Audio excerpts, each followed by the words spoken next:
I moved to San Antonio right out of graduate school in 1997, and I got my first job at the Southwest School of Art. This would leave really beautiful line work. I have a BFA in drawing, I have an MFA in ceramics, but I didn't really get my education until I started teaching at the school. I think one of the reasons of that is because the school is so open to me trying new materials and new processes and new firing temperatures. But what we're going to look for is for, that cherry red color, which is 1200 degrees Fahrenheit, more or less. And Pat's going to take really good notes because she's going to want to do this next time. That's right. And so I would offer the class, I would do the research. The students would help me run tests and do research, and then together we would learn. So two things happening. The temperature is going to drop a little bit, but it's also giving the entire kiln a chance to be very even.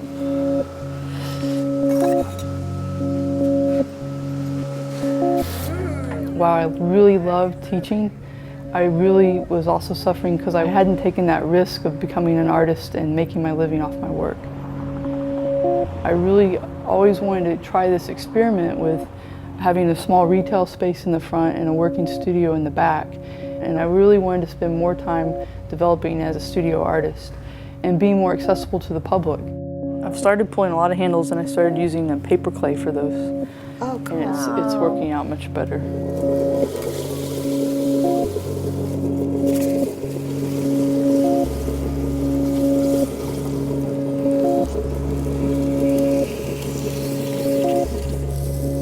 I think what I'm really drawn to of ceramics is it's such a process-oriented material. It's so technical, and yet so expressive. Any mark I make onto ceramic, it will show.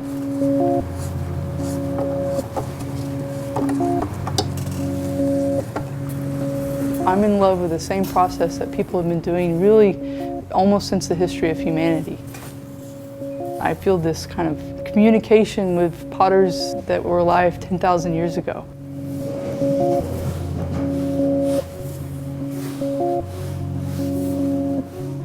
I really feel like my fundamental core is as a potter, but because I'm a potter, it feeds into the larger scale work, and so I can make larger murals. I'm moving more into public art. I find public art very rewarding. It's a humbling opportunity to create something that's going to outlive yourself.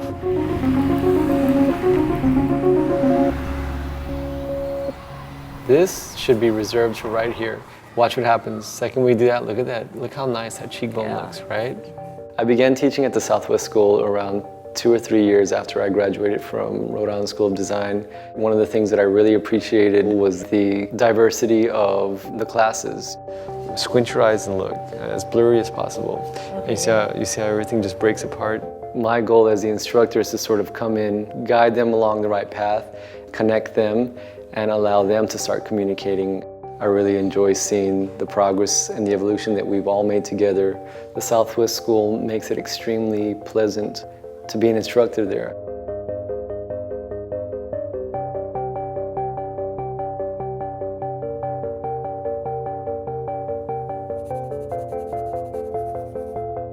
So the exhibition Flashback in 2010 at the Southwest School was an experimental exhibit for me. I really kind of challenged myself to go outside of my boundaries and my norm of what's usually easy for me. And I was very appreciative that the Southwest School was more than supportive. They just kind of allowed me to do what I needed to do as an artist, and were willing to take that chance with me.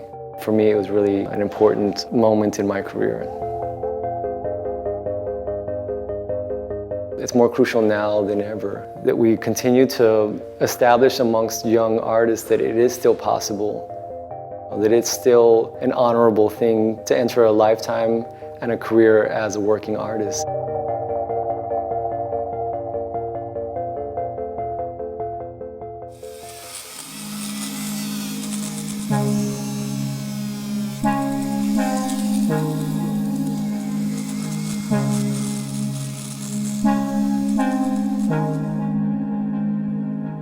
When I first started, there was a knowingness that I was in the right place, and you can't explain it. I think it's what people say when they first fall in love, when they meet someone. Well, that was it for me. In that moment when I first lit the torch, there was this magic, there was this mystery that became real.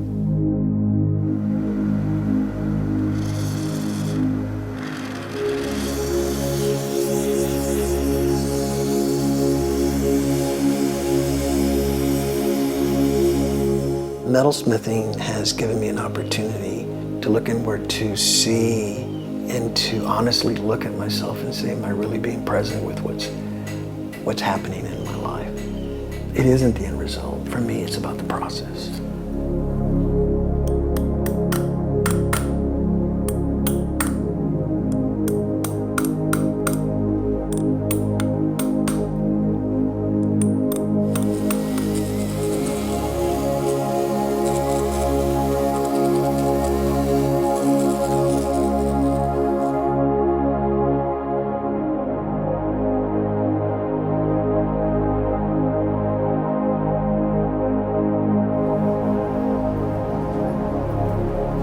Equinox was an idea that came to me where people that were involved in metalsmithing could meet. People don't need jewelry, but people need magic. My gift to the world is to remind people of that magic, that we are here to experience bliss and love through our expression. If I can remind one person, I think I'm doing the true work.